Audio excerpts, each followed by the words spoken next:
Ton cerveau est plus puissant que tu ne l'imagines. Il agit comme un interrupteur de circuit. Une fois que tu crois en quelque chose, que tu crois être quelque chose, cette croyance devient ta réalité.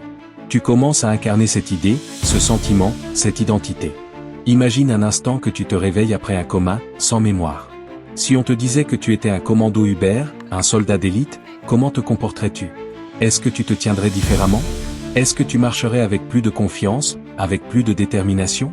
Bien sûr que oui. Tu commencerais à incarner cette identité, parce que ton esprit y croirait. Réussir dans la vie repose sur la croyance en qui tu es. Croire que tu es unique, que tu es spécial dans ton domaine, c'est le premier pas vers le succès. Si tu crois vraiment que tu es l'un des meilleurs dans ce que tu fais, ton comportement changera radicalement. Tu ne te contenteras plus d'espérer être bon. Tes expressions, ton ton de voix, ta manière de parler, tout sera différent. Tu seras plus emphatique, plus authentique, plus accessible. Pourquoi? Parce que tu crois en toi. Ton cerveau est câblé pour atteindre tes objectifs, mais seulement si tu le programmes correctement. Si tu es incertain de qui tu es, tes rêves et tes objectifs resteront hors de portée. Tout le monde a des doutes mentaux, des conflits internes. Même les personnes les plus réussies que tu admires ont des moments de doute. Mais la différence réside dans la façon dont elles gèrent ces pensées négatives. Elles ne s'y attardent pas. Elles les écrasent avec des actions positives et une confiance absolue en elles-mêmes. Elles savent qu'elles sont au-dessus du moment, qu'elles peuvent gérer la situation.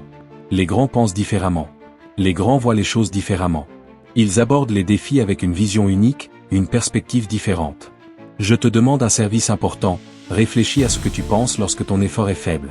La prochaine fois que tu te retrouves à donner moins que ce dont tu es capable, à fournir un effort à 70%, 50% ou même 30%, arrête-toi et réfléchis.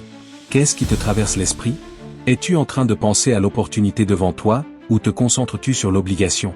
Lorsque ton effort est faible, il y a de fortes chances que tu te sentes obligé, forcé de faire quelque chose, au lieu de voir l'opportunité qui se présente à toi.